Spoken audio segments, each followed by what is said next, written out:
دوستوں کیسے آپ سب لوگ؟ امید کرتا ہوں کہ آپ اور آپ کے گھر والے خیریت سے ہوں گے۔ آج کی ویڈیو موٹیویشنل ہے، تھوڑی سی سوشل ہے۔ انسان اکثر اپنے حالات سے پریشان ہو جاتا ہے اور وہ ایک سوچ میں پڑ جاتا ہے کہ میرے ساتھ ایسا کیوں ہوا؟ آخر میرے ساتھ ہی ایسا ہونا تھا؟ یہ دنیا میرے خلاف ہی کیوں کھڑی ہوتی ہے؟ آخر یہ چند لوگ جو میرے خلاف بول رہے ہیں، اس میں ان کا کیا فائدہ ہے؟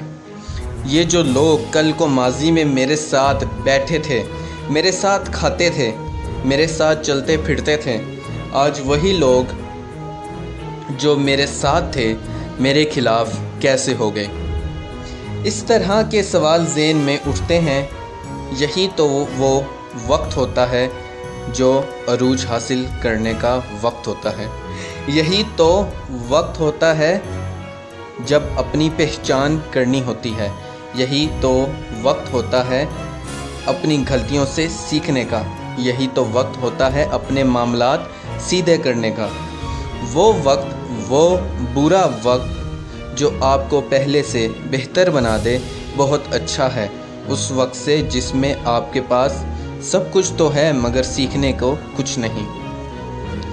ہمارے نبی پاک صلی اللہ علیہ وآلہ وسلم کے خلاف بھی ساری دنیا تھی۔ چند مٹھی بھر لوگ تھے جو ان کے ساتھ تھے، اور ان کو کہا جاتا ہے کہ یعنی کہ عرب کا ایک سردار لیڈر آتا ہے اور آپ صلی اللہ علیہ وسلم کو کہتا ہے کہ اے محمد صلی اللہ علیہ وسلم، اے محمد مانگو، کیا مانگتے ہو؟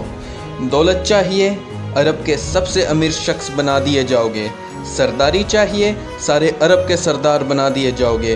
خوبصورت عورت چاہیے؟ عرب کی تمام خوبصورت عورتیں پیش کر دی جائیں گی، جس سے چاہے نکاح کر لینا۔ تو آپ صلی اللہ علیہ وسلم انکار کرتے ہیں اور کہتے ہیں میں اپنے کام سے باز نہیں آؤں گا۔ یہ ہوتی ہے ہمت، جرت، غیرت، مستقل مزاجی۔ آج ہم ذرا سے آرام کے لیے اپنے خواب کو ایک طرف کر دیتے ہیں۔ آج ہم دولت، عزت، سرداری اور عورت کے پیچھے اپنے تمام خوابوں کو رد کر دیتے ہیں، ان سے منہ موڑ لیتے ہیں۔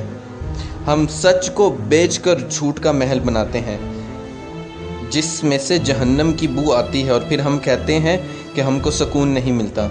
ہم بھول جاتے ہیں کوئی ایسی طاقت موجود ہے جو کبھی بھی کچھ بھی کر سکتی ہے، مگر ہم اللہ کو چھوڑ کر شیطان کے ساتھ سودے بازی کرتے ہیں اور جھوٹ بولتے ہیں، دھوکہ دیتے ہیں، نفرت کرتے ہیں۔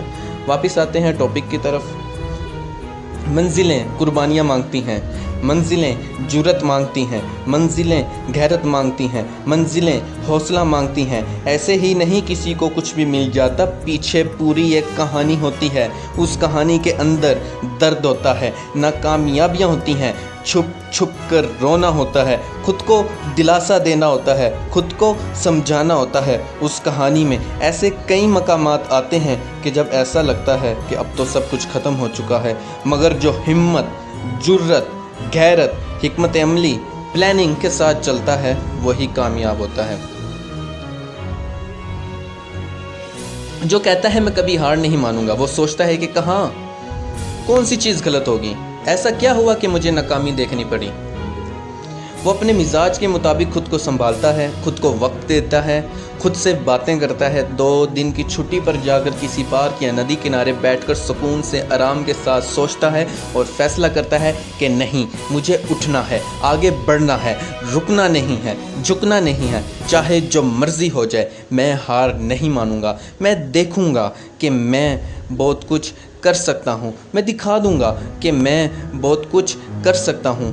اور جس کا عشق اس کے خواب ہوں، تو پھر اقبال نے کہا تھا نا، جب عشق سکھاتا ہے آداب خودآگاہی، کھلتے ہیں غلاموں پر اسرار شہنشاہی۔ مطلب کہ اگر کسی غلام ذہن کو بھی وہ پرنسپل سکھا دیے جائیں جس سے وہ کامیاب ہو سکتا ہے، اور اس کا کام اس کا عشق بن جائے، تو وہ ایک ایسا لیڈر بنتا ہے جس کو دنیا کی اللہ تعالیٰ کے سوا کوئی طاقت نہیں ہرا سکتی۔